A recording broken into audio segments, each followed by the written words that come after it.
ममेति मूलं दुःखस्य निर्ममेति निवृत्तिकः सुखस्य विगमे दुःखं निदुःखं गृहमूषिकः। प्रेम से बोलिए श्री व्यास भगवान की जय, श्री रामचंद्र भगवान की जय। ये श्लोक विष्णु पुराण में हमारे व्यास जी कहते हैं। ये बहुत ऊंची बात है। इसका मेन श्रेय है ममता, जिसे कहते हैं मोह। तो व्यास जी महाराज कहते हैं ममेति मूलम दुःखस्य, ममता ही दुख का जड़ है। अगर कोई दुखी होता है या हृदय द्रवित होता है, दुखी होता है, उसका मुख्य कारण है, उसका जड़ है ममता। तो कहते हैं विष्णु पुराण में ममेति मूलम दुःखस्य, दुख का मूल है ममता। निर्ममेति निवृत्तिका, निर्ममता जो है वही ब्रह्मलीन का द्योतक होता है। अर्थात आप इस संसार में किसी से ममता न रखें। ममता का मतलब निर्दयता नहीं होती। ममता रखना या निर्ममता करना निर्दयता नहीं होती। आप समान व्यवहार रखें इस अहलौकिक संसार में। जितनी आपकी आवश्यकता है उतनी आप इच्छा रखें। अब जब कभी किसी को किसी व्यक्ति से, किसी वस्तु से, किसी मकान से, किसी संपत्ति से मोह होता है, ममता हो जाता है, तो अहंकारी हो जाता है, निर्दयी हो जाता है, अविवेकी हो जाता है। वो फिर उसको प्राप्त करने के अनुरूप काम करने लगता है। तो कहते हैं ममेति मूलम दुःखस्य निर्ममेति निवृत्तिका। अर्थात इसको कई विषयों में आप ले सकते हैं। किसी पिता को अगर किसी पुत्र से ज्यादा ममता हो जाए तो दुख का जड़ हो जाता है, वही पाप का मूल हो जाता है। फिर उसके अनुरूप वो काम करने लगते हैं। इसको कहते हैं विष्णु पुराण में व्यास जी ममेति मूलम दुःखस्य निर्ममेति निवृत्तिका सुखस्य विगमे दुःखम निदुःखम गृहमूषिका।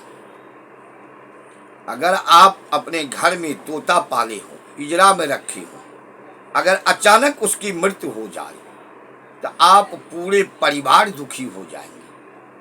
चिड़िया प्रतिदिन बहेलिए हजारों चिड़िए को मारते हैं, आपको कोई दुख नहीं है। लेकिन तोता को जो आप पिंजरा में पाल के रखे हैं और अचानक उसकी मृत्यु हो जाए, आपके ऊपर ममता है, उसको आप सिखाते हैं, नाना तरह की बातों सिखाते हैं, नाना तरह की पाठ पढ़ाते हैं, पूरे परिवार उससे ममता रखे हैं, और अचानक उसकी अगर मृत्यु हो जाती है तो पूरे परिवार दुखी हो जाते हैं। उसके लिए वो जैसे लगता है उस परिवार का कोई सदस्य खो गया है।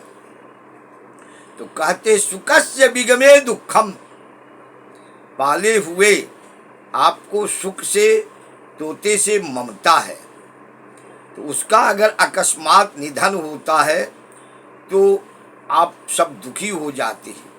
निदुःखम गृहमूषिका, आपके घर में अगर सैकड़ों चूहे मर जाए तो आपको कोई दुख नहीं होगा, वो भी तो जीव ही है।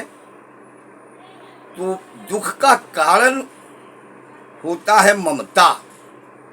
इस विषय को कहते हैं व्यास जी महाराज ममेति मूलम दुःखस्य निर्ममेति निवृत्तिका सुखस्य विगमे दुःखम निदुःखम गृहमूषिका। वही आपके घर में अगर सैकड़ों चूहा मर जाए तो आपको कोई दुख नहीं होगा। सैकड़ों पक्षी मर जाए आपके सामने कोई दुख नहीं होगा।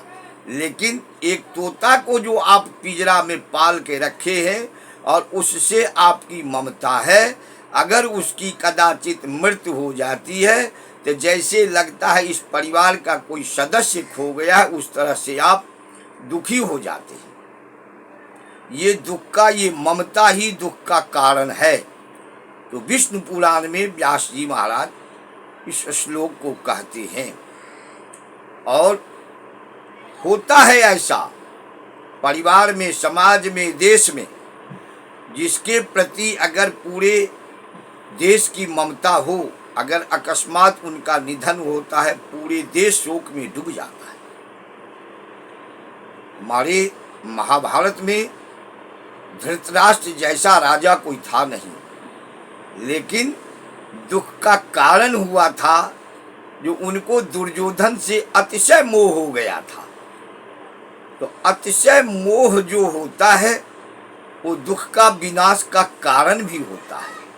अगर कोई भी माता पिता किसी अपने खास विशेष पुत्र पर ममता रखे तो वो दुख का कारण होता है, वो पाप का कारण होता है। उसके पीछे वो अनेक तरह के पाप करने के लिए, हिंसा, अपराध, चोरी, बेईमानी, शैतानी सब करने के लिए वो तैयार हो जाते हैं।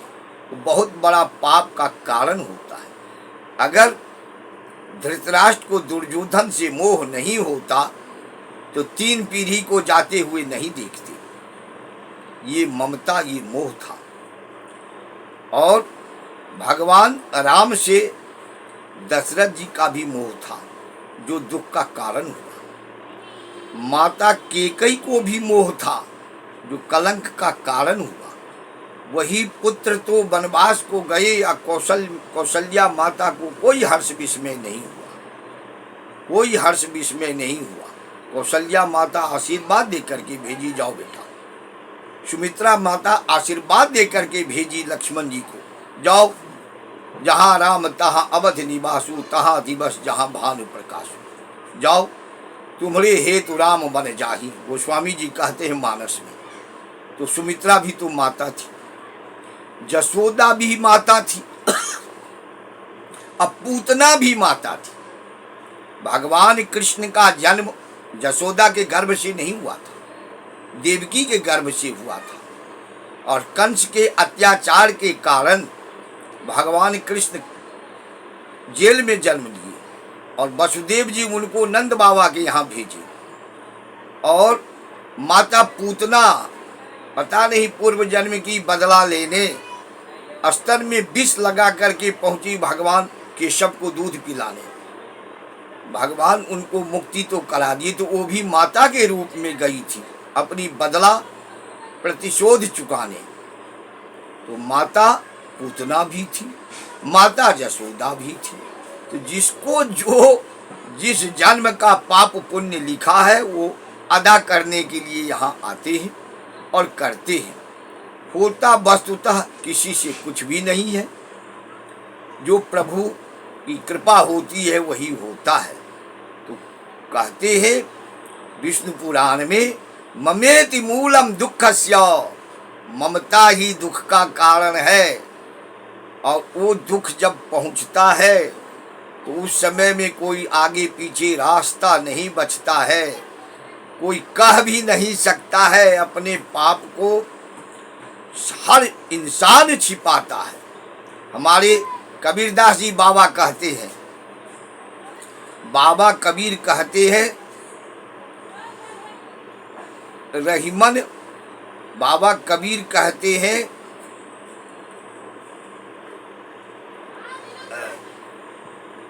बाबा कबीर का ये वचन है, वो कहते हैं,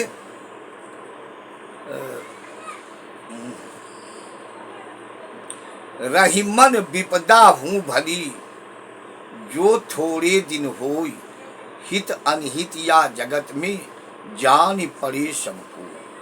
अगर आपको अपने आप का पहचान, अपना इष्ट मित्र का पहचान करना है तो कुछ मुसीबत में जा कर के देखिए, सबके सब पहचान में आ जाते हैं, कोई बचता नहीं है। समय आने के बाद सबका पहचान हो जाता है। ये कबीर दास जी कहते हैं। तो ये सब कहानी कह करके लोग सुनते हैं, जानते हैं, और सब के सब हर इंसान अपने पाप को छिपाने के लिए, दूसरों को नीचे दिखाने के लिए अपनी आत्म प्रशंसा करते हैं, अपने मुख से अपनी प्रशंसा करते हैं, जिससे कोई कुछ होता नहीं। ये सब पाप का कारण होता है। यही पाप का मूल है, जो अपने आप को प्रशंसा करना, दूसरे को नीचे दिखाना, दूसरे की निंदा करना, दूसरे की बुराई करना, किसी व्यक्ति से लगाव बनाना, मोह बनाना, ये सब पाप का मूल होता है। ऐसा करने वाले कभी मोक्ष के भागी नहीं होते हैं, कभी ऐसे लोग मुक्त हो ही नहीं सकते। प्रेम से बोली श्री व्यास भगवान की जय।